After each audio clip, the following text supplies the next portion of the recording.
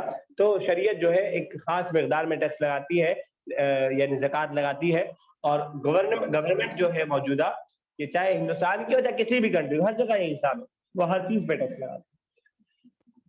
چلیے آگے انشاءاللہ زکوٰۃ کے فوائد جو ہے نیکسٹ کلاس میں کریں گے اور تھوڑا اسپیڈ میں بڑھیں گے۔ سمجھ میں آیا زارا کوئی بات؟ Yes, sir.